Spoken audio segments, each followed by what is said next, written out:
Hey there, it's Niall here. So I'm going to show you your options for having a 6-week rolling class, constantly rolling, where clients sign up for 6 weeks at a time, regardless of, so you could have several clients who are starting their first week tonight. Several clients started their first week 3 weeks ago. So I'm going to show you your options for that. So the first option is what I've set up here. So this business has two classes. They've got mum and baby yoga and pregnancy yoga. And the next 6 weeks start this coming Tuesday, March 2nd.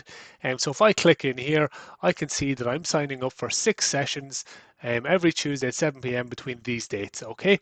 And I can see the description of the class here, all good. So I can go ahead and sign up. Now the thing is though, today being before the time of recording this video, it's now the 26th of February. So if the class starts on Tuesday the 2nd of March, at 7 p.m. At 7:01 p.m. on the 2nd of March, this class is going to disappear from the public facing page, and it will no longer be available to book for people who want to start their next 6 weeks on the 9th of March.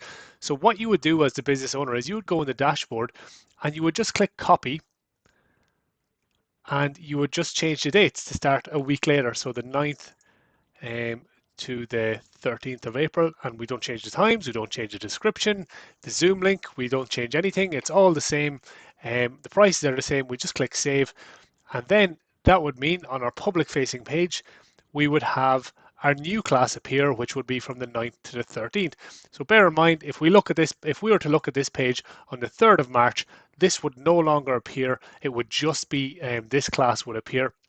So that's your first option, and that requires you going in every week and clicking copy, creating a new class for your next batch of people joining their 6 weeks.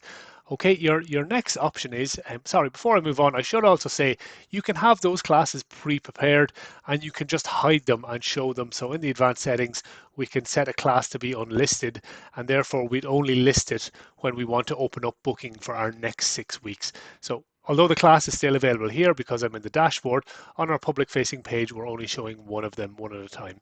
Okay, so that's your first option. Your next option is if you work with a system of class passes. So if this business were to set up, let's say, a 6-class pass that's valid for 60 days, now you could make it valid for 30 days or for 40 days, it's completely up to you, but maybe you want to give your clients a little leeway, give them a 6-class pass that they can use for any 6 classes over the next 60 days. What we would do in the dashboard, instead of having it set up as a course, we would just click edit, and instead of being a course, we would make it a drop-in model. So we make it a drop-in, and probably the drop-in price is a lot less, so we'll make it £9. I'm clicking save then. I don't need that one. Yeah, clicking save. On our public facing page then, what the client would see is when they click into Mum and Baby Yoga, now they're asked, what Tuesday do you want to book in for? And if they have a credit bundle balance, the system will recognize that and will deduct a credit from them for their 6 credits. So if it so happens that they want to book for 6 weeks, then they just go this book, this book, this book, and they have it done. But if they want to pick and choose the classes that they book for the next 6 weeks, this is how they would do it. So the options are completely open. It's up to you what suits your business best. If you have any questions on this, please let me know. Thanks a lot.